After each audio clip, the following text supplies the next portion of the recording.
Today is December 23rd, 2023, and it is the 28th episode of the In a Nutshell podcast.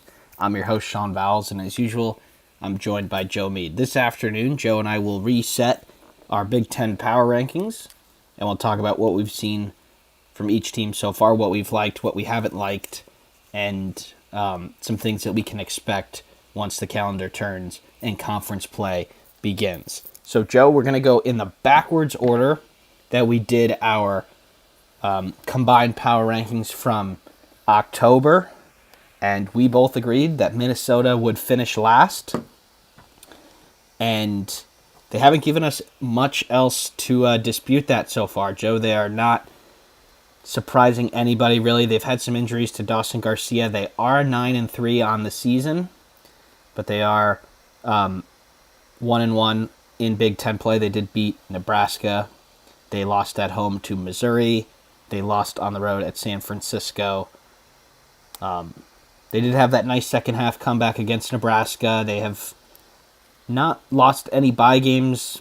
They haven't really struggled in many of them, but is anything pointing to you here that Minnesota might not finish in the basement of this conference? Yeah, I think maybe the ceiling is 13th or 12th or 13th if one of these other teams that we talk about really falls off. I do think beating Nebraska, especially the way they did from behind, that could make a difference. But I'd be shocked if this team wasn't playing on Wednesday. Shot. I see no possible way where they're not 13th or 14th. So I do think one thing that could change the tide is their away game against Michigan and home against Maryland start January. If they would one, I mean, call me crazy. If they win two of those games, that's the only thing that would change my mind. Beating a down Maryland team and a Michigan team that can't win any game that goes down to the end. We'll save that for later. Is not going to really move the ground. But if they win two of those games, then it tells me maybe this team has a chance to not play on Wednesday. What about you, Sean?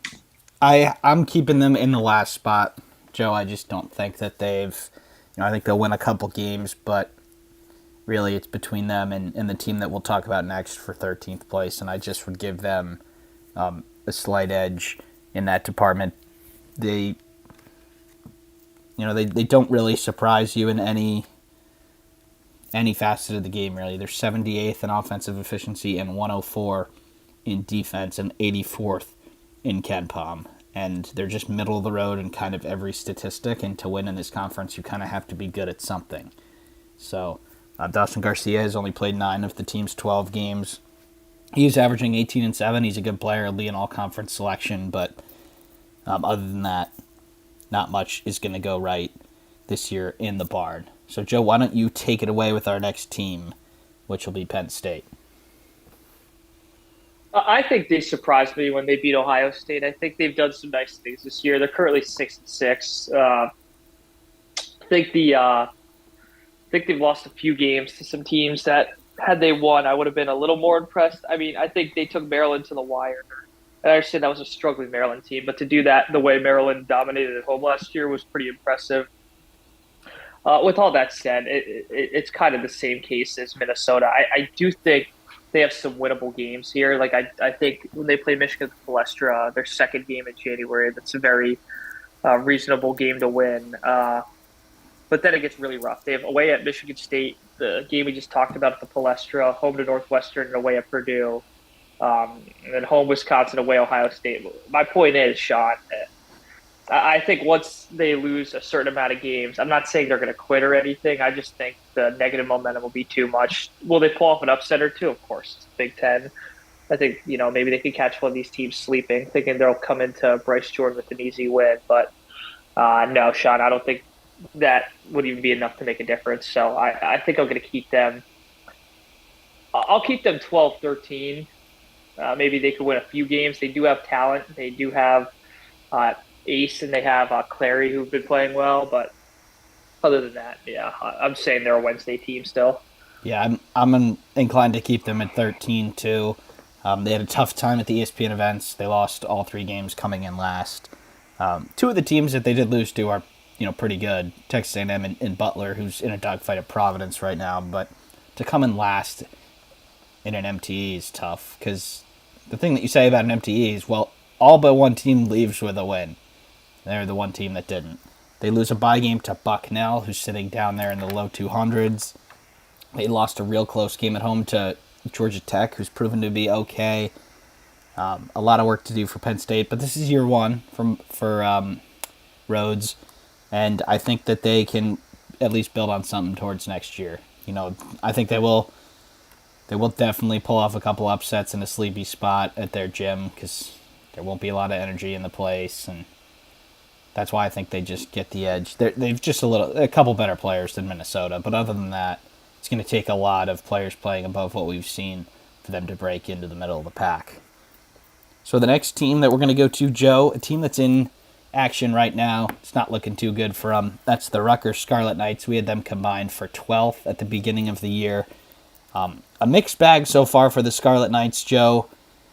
They can't seem to put together like a good 2 weeks. They are 7-3 on the year. They've lost their only Big Ten game. They lost their opener to Princeton, and a neutral. Princeton's a real good team. They only have one loss so far. They lost to a Wake Forest team by a lot, who's not very good. They lost at home pretty big to Illinois. They did beat Seton Hall on the road, and they're playing Mississippi State right now. Doesn't look like they're going to get that one. Joe, what are your thoughts on Rutgers so far? I think aside from the Seton Hall game, they really lack that signature win that a lot of teams in this conference have. And I could even say Minnesota, yes, beating Nebraska at home is nothing impressive, but it's a conference win, which as we know, means twice as much. I think Rutgers' problem is they're not, if they can't win games at the RAC or the Jersey Mike's Arena, I refuse to call it that, but they've shown no propensity to win on the road, not only in the past, but also this year. They haven't really won away from home besides the Seton Hall game, which I argue they're very familiar with, so I'm not going to give them too much credit for that. I do think ultimately Seton Hall could finish 1-75, so maybe it's a quad one win, but I don't know how much that'll really matter. They open with Ohio State and Iowa on the road. I think it's going to be really key for Rutgers to pick off one of those games. And I'm not saying that they're for sure a Wednesday team. I just think for overall momentum for the season, they're 7-3. I'm assuming 7-4 for today. I'm assuming they beat Stonehill to get to 8-4. If they could find 10, 11 wins, I think they could be on the bubble. But it's going to be pretty daunting coming out of the gate, and then where it gets easier is actually a home game against Indiana, which Indiana struggled there, but it's still beating a really good Indiana team, and then it only gets worse with an away game at the Breslin. So, point is, you're going to be in 3 or 4 road games to open January, where you're probably going to be a heavy, heavy underdog. And if you pick off one of those games, I think the tone of this season changes. But until then, I think it's just going to be more of the same, and just a waiting room for next year's team. Yeah, I have them moving up one spot from our combined previous ranking to 11th. That's mostly just because I think another team has played worse.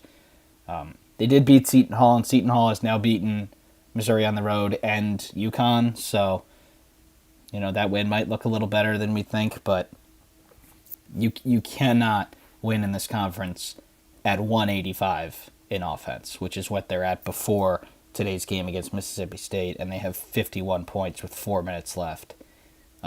They're really good at defense. I think they'll win a couple games at home against good teams, but you have to be able to score in this conference, and they not only, they weren't in the top 100 last year, they weren't in the top 100 when they had, Geo Baker and Ron Harper, but 185, half of the offenses in Division I are going to put up more points per possession than Rutgers, and that's tough, especially in a conference where their teams are going to have to lean on their defense to be successful. Joe, where do you have them moving up or around 12th? I'm just going to say they're a Wednesday team. I don't really look at it necessarily as rankings. I do think Minnesota will stay in the cellar at 14. Penn State, maybe you flip Penn State and Rutgers because they both have shown – Penn State's shown tendency to be really good offensively, and then Rutgers, as we know, is great defensively. So I guess however that balances out is going to be the difference, but it's going to be the same result. They're going to end up playing each other Wednesday. So, yeah, let's get into the last of the Wednesday teams. Yeah, we've got Nebraska next, Joe. They were our 11th team, and you can lead this one.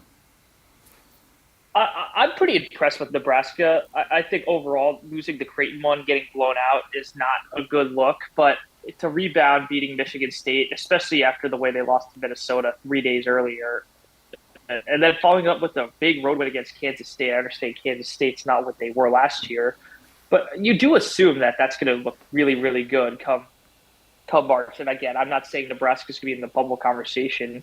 I'm just saying with the body of work they have, I have a hard time thinking they'll stay as a Wednesday team. I think they could round out anywhere from 8 to 10. Now, do I think they're going to upset plenty of teams? I still do. I'm yet to see them. I, I struggle to see them doing that on the road against Wisconsin or even Ohio State or teams that could just flat out score. But at home, I think this is a really dangerous team. I think your Hoosiers on January 3rd could be in a world of trouble. The way Nebraska could score, and they'll make shots that just frankly make no sense. And they've done it. Tominaga's done it for years now, and that was backbreaking to Michigan State. I don't think anyone's going to question Michigan State's veteran presence or poise, especially after the way they absolutely destroyed Baylor. And it was even affecting Michigan State to a certain point. And they've been in close games. That game showed me a lot that, winning there is not going to be easy by any means. And frankly, Sean, if they go 8-2 or 7-3 at home, I wouldn't be too shocked. They have a lot of tough games at home. They do have Purdue at home. They do have Northwestern, Wisconsin, and but other than those, Sean, they have very winnable games at home. Rutgers, Michigan, Minnesota, Penn State. So I'm looking for the Huskers to at least get 8 or 9 conference wins on the year. Yeah, they've had a good season. We talked about it in the preview that they had two pretty high stakes non-conference games, Kansas State and Creighton. They won one of them. That I think the margin of victory away from home being double digits against Kansas State kind of makes up for the Creighton loss in a way, definitely in the numbers, but Kansas State's supposed to be a good team, and teams in the Big 12 do not lose at home very often. Nebraska hasn't really been challenged in any of their bye games yet. I know the North Dakota game was close, but that they were in control there. But they're 40th in offensive efficiency, pretty good. They run good stuff, and they've actually had some players who can make shots now. So I think their defense will come and go, but if you get some fans believing in the program at home, they're going to win games there. It's the furthest West school in the Big Ten this year, before the California and Pac-12 schools come in, but it's a long journey for a lot of schools in this conference. So I've got them moving up to 8th. I think there's an outside shot that they go dancing in March. Definitely a bigger shot than either we thought at the beginning of the year. So next, Joe, we've got the team that we combined for 10th place in the preseason, and this is probably the team that has lost the most goodwill with their fan base, with the nation, since the beginning of the year, and that is the Iowa Hawkeyes. We talked about their offense being really good, as it always is, but there's a big hole, no NBA player to score, and their defense is even worse than normal. Iowa is 7-5 on the year. They have dropped both of their Big Ten games so far.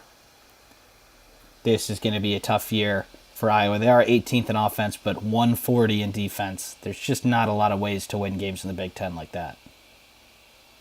Yeah, and I'm going to start this off with a positive. I don't think there's any way Iowa's going to have a losing record at home in the conference. They're already 0-1. I don't see that with their offense, quite frankly. And I also don't see them – I see them upsetting at least two teams for whatever reason. Like if they get Purdue on January 20th or they get Wisconsin in one of the games, they're a game where they just kind of when they played Indiana last year, Sean, just hit every shot known to mankind, even from outer space. They probably hit shots against Indiana at Assembly Hall last year. So with all that said, getting into the negative, they've just looked as bad as any team could look. Iowa State blowout, Purdue, that game, I think everyone kind of left Iowa for dead in that game, and they were right too. It's mainly the Iowa State, Oklahoma, and Michigan games that expose this team, because when threes aren't going, they continue to just jack them up, and eventually they're going to make them. But in those games, you need a better solution than that. And they've tried going to the rim, and they're just not a team that can do that. They can hit some floaters, but they don't do that with great efficiency.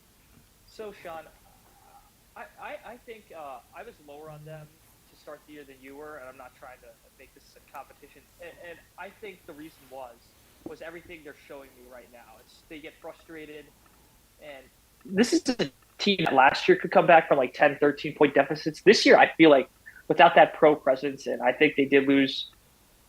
I don't know. I really don't know what it is. I think besides the obvious, like one of the Murray brothers not being there, they just kind of fold when they're down 10. And that's really not a good sign for Iowa, especially for a team that shoots like that and plays offense like that. So um, I, I frankly think this is a Wednesday team, Sean. I think they'll pull off some upsets. I think, they could be ranked in the top 75 even in the quadrants because of how much they blow out these terrible teams by and their offense. But other than that, uh, yeah, they're looking like 11 to 12 to me. Yeah, I have them as the fourth Wednesday team too, Joe. I have them in 12th. And in their power conference games, they have one win. And that's against the Seton Hall team that was reeling then and has now figured it out. But they get dismantled by Creighton, dismantled by Oklahoma, killed by Purdue, beaten by Michigan at home.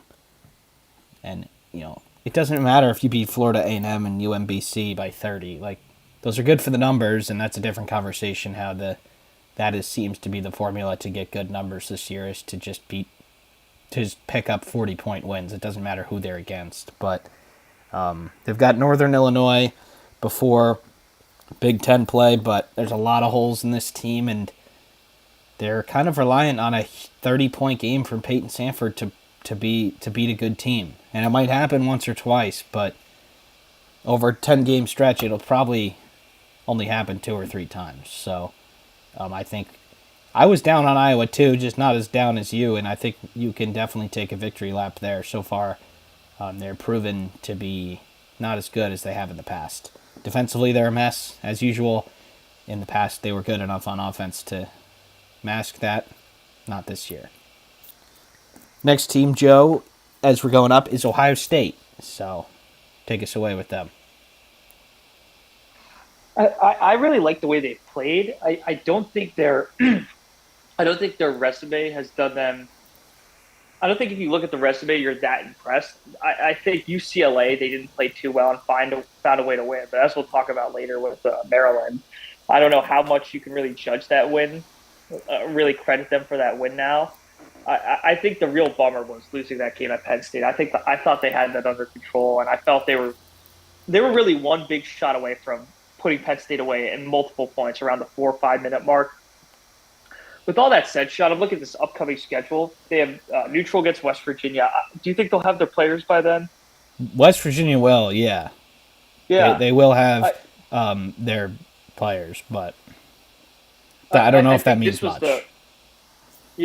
this was the point of the year. It was really mid-January when they lost that clunker to Minnesota that absolutely destroyed their season. It's going to be coming up in that same point. You got West Virginia, Rutgers away at Assembly Hall, home against Wisconsin, away at Michigan.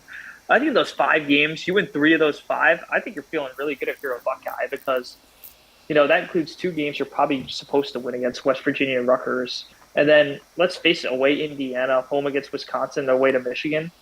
I bet you're probably underdogs, not big underdogs, but underdogs in all those games. And I'll be quite frank. I think they could upset Wisconsin. I wouldn't be shocked at all. It's a little too early to make predictions on that game, but no, I like when I see offensively from Ohio State. They've shown a lot of solutions with Battle, Gale, and Thornton. I think all 3 of them, if they go off, I don't think any team in this conference stops them, and I mean that. So I think if they get more presence out of Akpara and they figure out their bench a little more, this could be a really dangerous team. So with that said, Sean, I'm actually going to move Ohio State up to 7. I don't think they're an 8-9 team. I think they are the 7th best team in this conference. However, if they don't win 2 of their 5 next games, I think they're in a bit of trouble. I have them a little higher, Joe. I have them 5th. They are, I think, a good finish away from Penn State from being the fourth team in this conference right now. They've beaten a team in Alabama who is the number one offense. They've beaten up everybody else. They lost a tough game at home to Texas A&M. Texas A&M's pretty good. But you haven't really been tripped up in any of your games. UCLA, that was a dogfight. West Virginia, where is that neutral game? That is in Ohio, so should I have your bet that's fans 70% Buckeyes. should have your fans there in Cleveland. I think this team is starting to figure it out. They are a little better defensively than last year. They are 43rd in efficiency and 21st in offense. That has never been a problem for Chris Holtman's team. They're 26th in KenPom right now at 10-2. They seem to have the numbers on their side right now where they don't need a great Big Ten season to be a 5 seed or better. Maybe a 10-10 or 11-9 season. They should be up there as one of the higher ranked teams in this conference. I think you can say this with every team. Their bench is a little short. You just need some contribution every game from your bench, because if you're reliant on 3 guys, we've seen it with some other teams here. You kind of need all 3 of them to show up, which won't happen every day.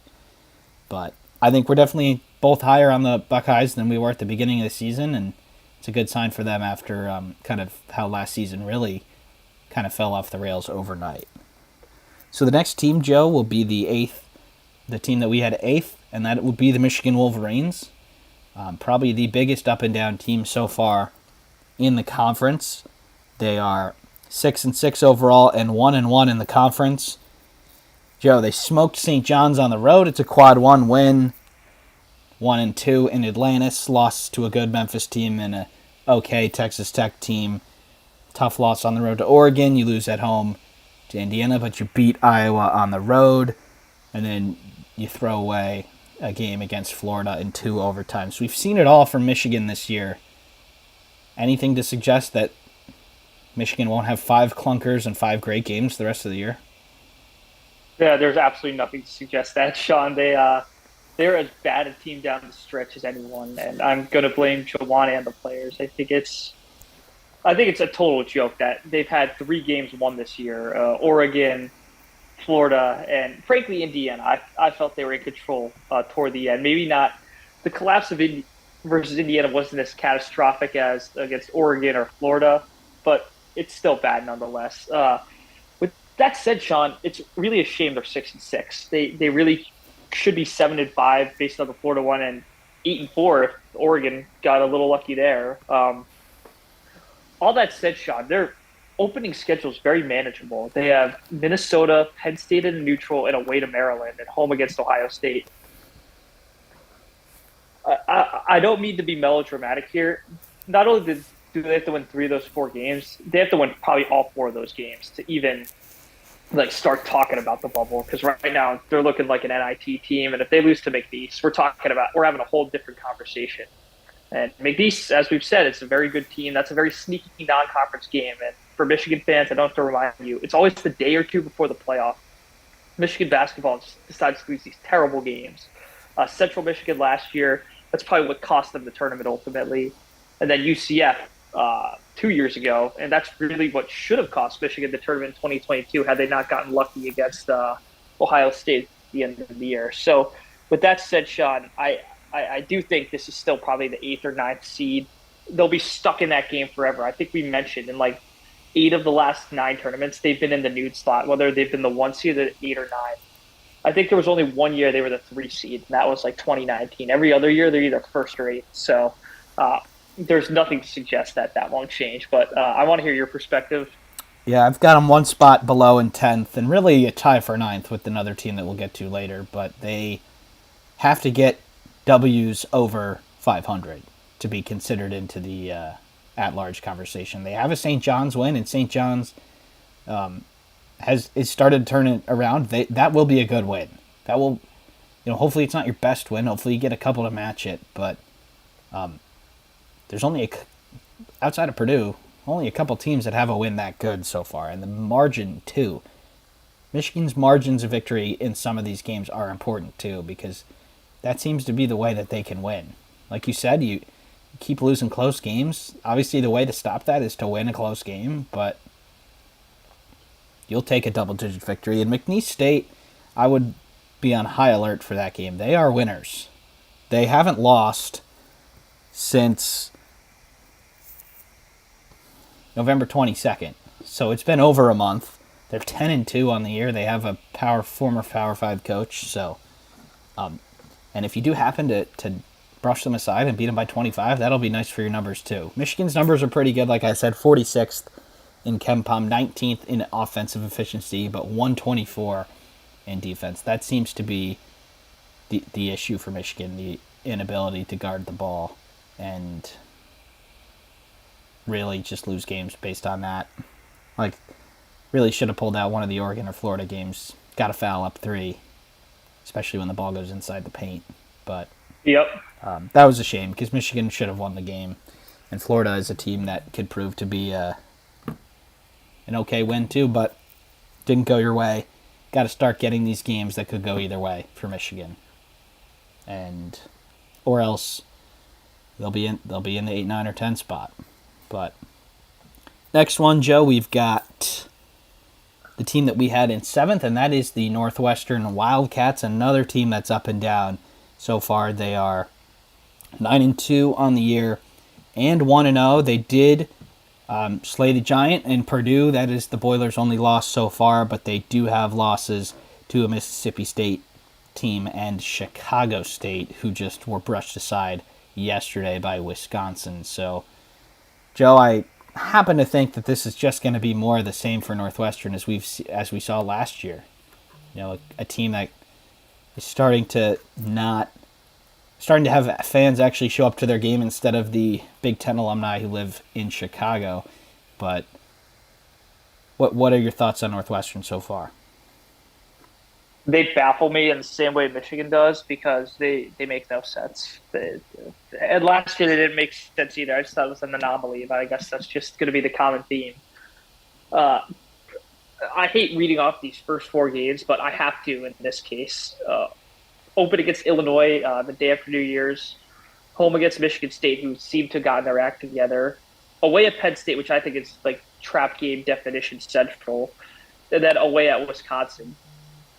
You might be staring 1-3 or frankly 0-4 in the face there if you're not careful. And if that happens, I think we're having a totally different conversation because right now they're looking like one of the surprise teams in the conference again. They do have the win against Purdue, but other than that shot, I'm not too impressed with their, Arizona State and Dayton. Dayton might be an okay win later on, but nothing that's going to Arizona State is horrendous. They are Louisville, Yeah. Georgetown level of humiliation, but Dayton should be okay.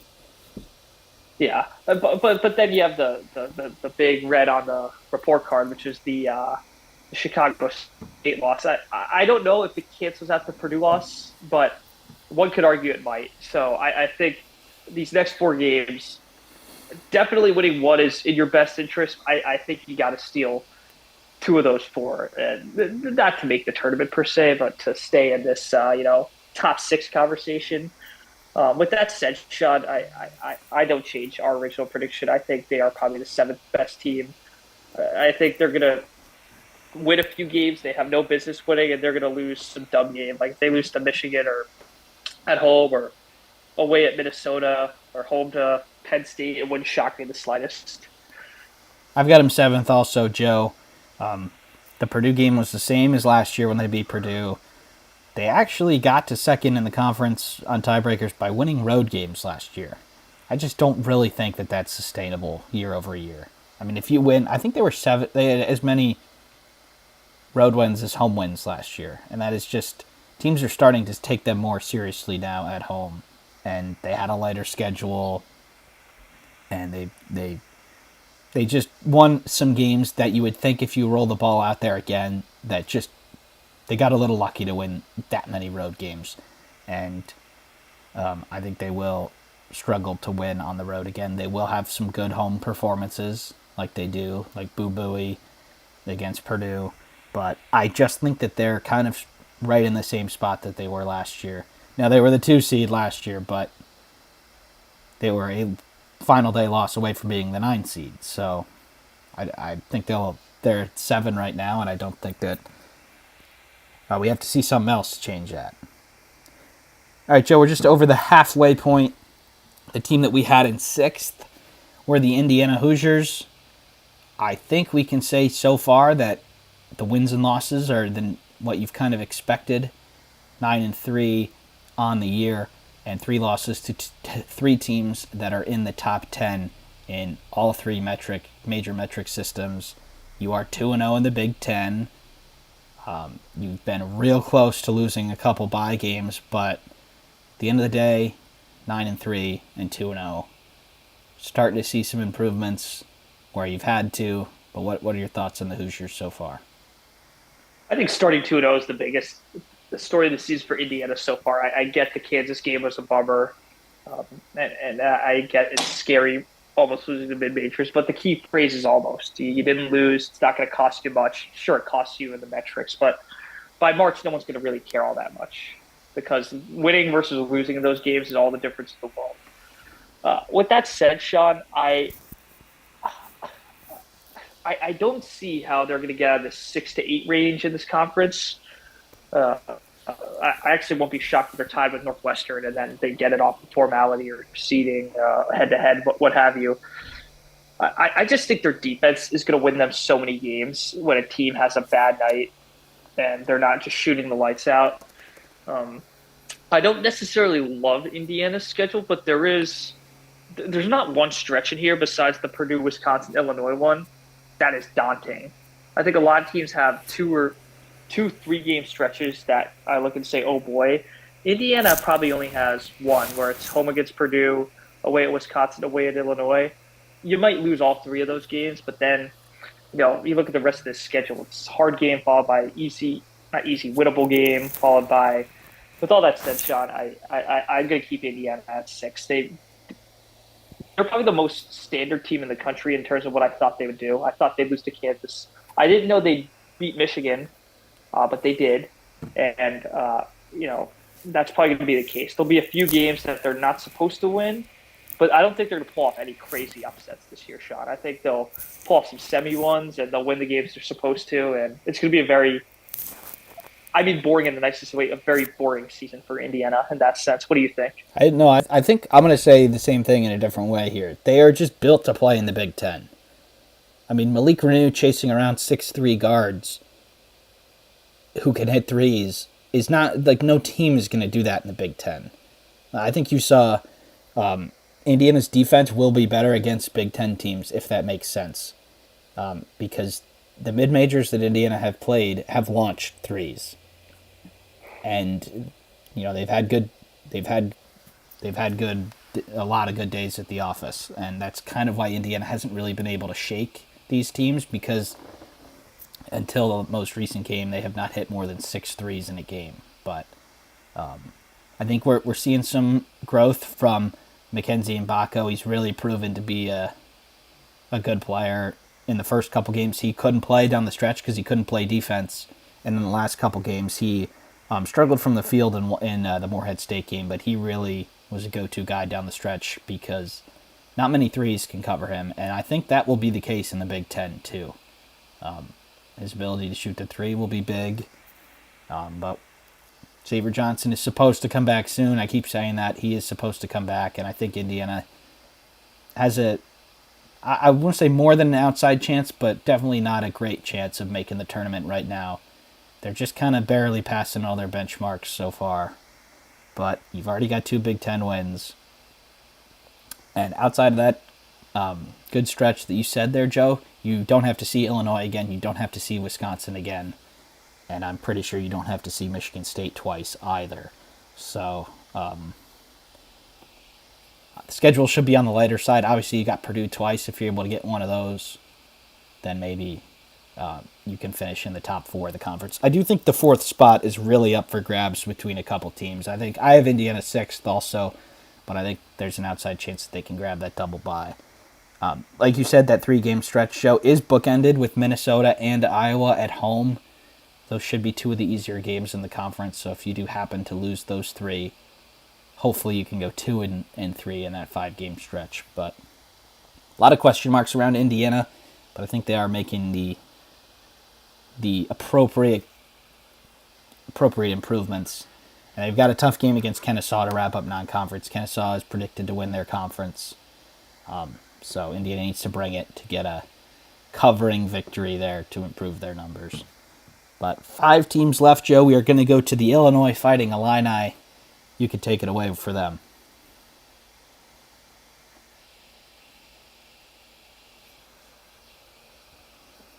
My bad. Was on mute. As I was saying, if you're an Illinois fan, the rhetoric stays the same. You got to be pretty ecstatic with everything. You 2 of your losses to Tennessee and Marquette, you just chalk that up. I think if you play those teams each 10 times, you probably win 4 or 5 of those games. Is that fair, Sean? Probably. I mean, obviously Marquette at home would have been nice to get that one, but Marquette's elite. Yeah. With all that said, Sean, I'm just going to start off with I'm going to move Illinois up. It's really the eye test, and I know that sounds kind of BS, but it's not. They've looked really good in all their games they've played in, aside from perhaps stretches of the Tennessee game and then a little of the Colgate and Oakland game. And Oakland's a pretty tough team. That's a team that never pulls off an upset, but they come damn close each time. So I've liked what I've seen out of Illinois in pretty much every game. And I think it's only been a few stretches here and there that have cost them, like some of these games against Tennessee or Marquette. So, Sean, I think this is probably the boldest thing I'll do. I might move Illinois up to number 2. I've got them I there really too. like them. Yeah. There's multiple ways that they can win. Just yesterday, they killed rivals Missouri in the bragging rights game. Shannon had 30. Gary A had 28. Domask and Hawkins both in double figures. That is as good of a starting lineup as I think you'll see in the conference. Now, they don't get a ton off their bench, but I happen to think that they're the second best team in the conference so far. They lost some tough games to 2 really good teams, one of which was on the road, but they've still been able to get some good wins. They were able to get Rutgers on the road. They were able to get FAU on a neutral, Missouri on a neutral. So they wrap up non-conference play with Fairleigh Dickinson, who might be the worst defense in Division I. So I'll look for them to put up 100 there, and then they're rolling into Big Ten play. They get Purdue, Michigan State early. See if they can pull off one of those and really pronounce themselves as team number 2 in this conference. Next up, Joe, the team that we had number 4th was the Wisconsin Badgers. I think early hiccups for Wisconsin, but they've definitely turned it around. They've gotten themselves in the top 25. They are 9-3 on the year, and they have won their only Big Ten game. They did lose a home game to Tennessee in Game 2. They did lose pretty handily at Providence, but as the whole college basketball world saw early this week, the Dunk is one of the best places to go in the country. Providence has only lost 3 home games over the last 3 seasons. They get Virginia in Fort Myers. They get Marquette at home. They get Michigan State on the road. They get blown out at Arizona. I think every team in the country would have been blown out that day, and they've won a couple bye games since. So, Joe, I think Wisconsin have passed the early test this year. Sean, the way they look at home, this might be a bold take. I think they go 9-1 at home this year to finish off the conference. I think they do not host Purdue at home. Oh, they do. Sorry. I think they host Purdue at home. That's probably the only game I see them losing at home, and I actually would expect them to win that based on what they did against Marquette. That place, I don't know. Cole Center's always been tough to play at. Maybe it's the lack of a good football team this year. I really could not even try to take shots there. That place is just a different energy in there. I can't explain it. Maybe a Wisconsin viewer can tell me what it is, but I don't think they'll lose any games at the Kohl Center. And frankly, I think they're going to get upset as any team does on the road. But it's going to be pretty hard to because they kind of just are what they are, and they know that. They don't try to do anything spectacular. Now that they have a bench, and maybe if it's only Jonathan Blackwell that's the bench, it's still more than they had last year. Well, they had 4 players last year, so. Yeah. So with that said, I think they've upped their production 50%. So uh, I, I might put Wisconsin third, Sean. Yep, got him in the Uh, same spot. yeah. AJ Storr is the difference for this team. They did not have him last year. He's 15 points a game. Obviously, it'd be nice if they got more out of Connor Sejan, but things are rolling the way that they are right now. Wisconsin's numbers are great. They are 14th in Ken Palm, 37th in defense, which, as we expect, Wisconsin's always been a tough defensive team. But here's now the stat that needs to continue for them to be good. They are 10th in offensive efficiency. Now, that probably won't continue because they've kind of been bad offensively in the last 3 or 4 years under Greg Gard. But here's the thing that doesn't really match up with that. They're 325 in tempo. So they're slowing it down, they're playing their game, they're defending most of the shot clock, and they're being efficient on the offensive end. It is hard to win against that formula. There's not a lot of possessions, and the possessions that are going are Wisconsin scoring at the 10th highest clip. That's good news for the Badgers. Now, that probably will not continue, but their defense is good enough to not be as efficient. I've got them third as well. They're deserving of a top 25 spot right now, and they are done with their bye game. So they do not play till January 2nd. That's a little bit of a long layoff. They host Iowa. Talk about how put their defense to the test there. And their offense should be as efficient as it's been all year against Iowa, as we've said already. 3 more teams left, Joe. I led that one, so you can lead the one that we had third, which was Maryland. I think we both have them a little bit lower than we did that day. I do. I might regret this, and I'm not even trying to overreact to the UCLA game. I feel with that much veteran presence and that confident a coach, I think they could have just been in a tailspin early on. Now, this could be a weird situation, Sean, where this is a top six Big Ten team. I have them in eighth now. I do think my bold predictions there'll be a tie again, like from like fifth, eighth, like Michigan. I mean, Michigan State, Maryland. We'll get into later. Michigan State, Maryland, Ohio State, Northwestern. Uh, Doubt that happens, but might as well just throw the crazy out there. It could be a team that wins 11 or 12 Big Ten games and doesn't get to the tournament, just based on the body of work in the preseason. Losing that UAB game is really going to hurt them. They missed an opportunity against. I wouldn't even call it. I think Davidson's loss is going to hurt them too. To be honest, they really had no quad one games. The one was against Villanova, and that was not even competitive. I feel this team has to show me more. I just can't believe we didn't pick them in third, thinking they'd do this, obviously. But you got to figure they're going to put it on someone at some point. I think where you hit the panic button if you're a Maryland fan is if you lose. Let me read the first 7 games real quick, Sean. I need people to understand this. Home against Purdue, away against Minnesota, home against Michigan, away against Illinois, away at Northwestern, home against Michigan State. I think in that 7 game stretch, there are 3 games you're probably favored in Minnesota, Michigan, and maybe even home against Michigan State you might be favored in. But other than that, you're probably staring at 4 or 5 losses there. And if you lose to Minnesota and Michigan, you lose the first 3 of those, you're having a totally different conversation too. So, Yep. I happen to agree. That is as tough of a stretch as I think you'll see in this year's Big Ten. And I think they are quietly turning it around, though. Like, they don't have any bye game losses. I know that Davidson and UAB aren't great, but those are neutral games in an MTE. That is treated differently than a 300 loss to Chicago State or Central Michigan or something like that. They lose at Villanova. Villanova's a top 25 team on the road.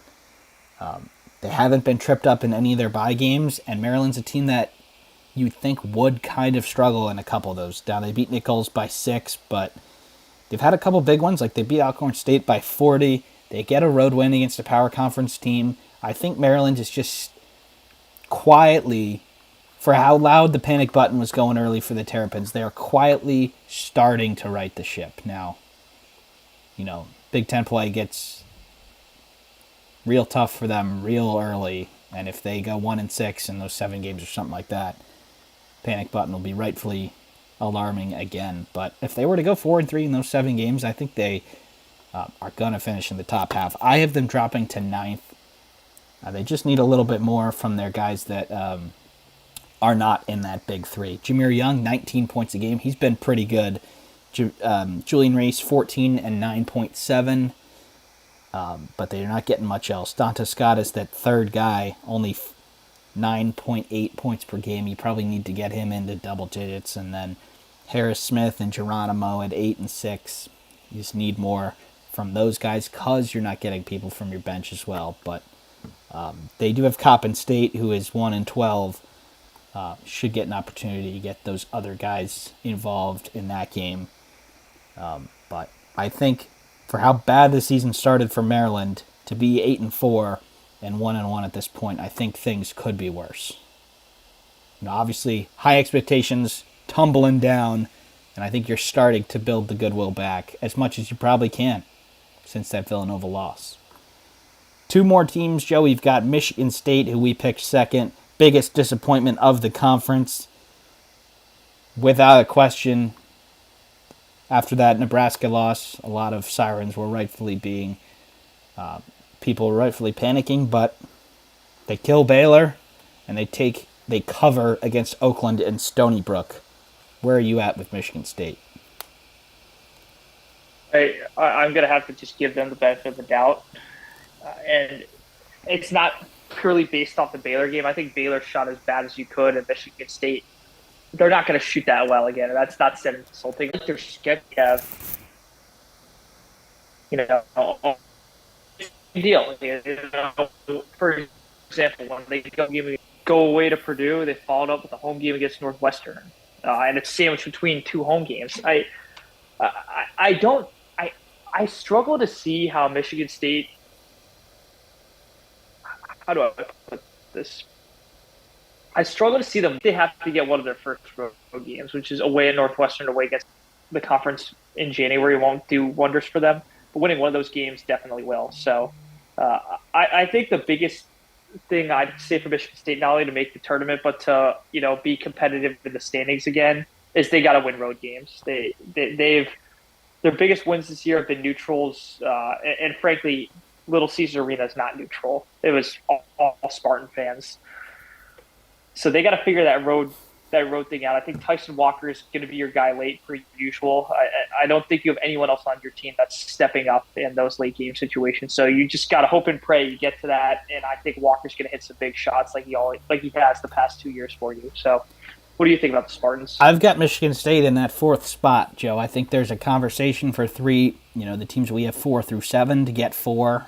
But the numbers are very much on Michigan State's side after 3 covers in a row. They're 10th in defensive efficiency, 37th in offense, which is pretty alarming considering how bad they've been on offense. They're still 37th, which is pretty incredible. 21st overall in KenPom at 7 and 5, 357 in luck. Those are things that should even out over the course of the year. Obviously, the big win against Baylor improves your numbers tremendously and will be remembered on Selection Sunday. But for how bad things have been, they haven't been that bad. They played a lot of good teams. They haven't really been competitive in them, but Butler's a team that's proven to be a lot better than people thought. You beat them by 20. You lost by 6 on a neutral to the best team, one of the best teams in the country in Arizona. Your bye games have been big with off a road game or 2 to just even that out. And, but things definitely look a lot better for Michigan State than they did week and a half, 2 weeks ago. Now, before Big Ten play starts, they've got Indiana State on the 30th at 2 o'clock. Indiana State is 11-1 on the year and very highly ranked, 59th in KenPom. So if you were to put it on them, say win by 18, 23, something like that, that will be another huge numbers game. Because Indiana State is, people were joking that they're the second best team in Indiana. I don't know if they might be, but Michigan State, another big opportunity. Wrong time to play Michigan State if you're the Sycamores, but at least I think Michigan State shouldn't be dragged into the bottom part of the middle of the pack. I think they should be in the top tier of the middle pack, if that makes sense. Last team, Joe, Purdue, number 1 overall team in the country, still number 1 in our power rankings. Tell us how their season's gone. Yeah, it's really the Northwestern loss, and that's really it. And that's just going to happen to them. I think their fans have pretty much accepted that shot. I don't think there's too much to go over. They're finding scoring from a whole lot of other people, whether it's Moyer, whether it's Smith, and clearly Edey's going to have his healthy 20-plus a game. Are they going to lose some games? Sure. Do I see them losing a lot of home games? I don't see them losing any home games, to be honest with you. Maybe Indiana picks them off or Illinois, but I think they'll have like 2 or 3 more losses on the year, and I think maybe they'll play really bad in one, but the other ones will be maybe Iowa decides let's go 12 of 13 from 3.5, or Wisconsin just out Wisconsin's them, and they do have tough road games away to Wisconsin, away to Illinois. Even away at Ohio State, I think they'll struggle in that game. So, but other than that, Sean, I don't see how Purdue isn't a 1 seed in the Big Ten tournament. And, from my limited bracketology knowledge so far for the entire country, listen to our other podcast for that, I struggle to see them not being a top 4 seed in the tournament. Yep, looks like that way. They rolled through their MTE in Maui just like last year. They won the Phil Knight in Oregon. The good news for them is that the NCAA tournament is a neutral floor. I don't see them losing any games that are not road games at this point. They only lost once at home last year, and that was to a 30-point Jalen Hood-Schifino-led Indiana. And they were able to win their 3 neutral games in Maui. Like I said, they won their neutral game against Arizona, where Arizona did not play bad at all.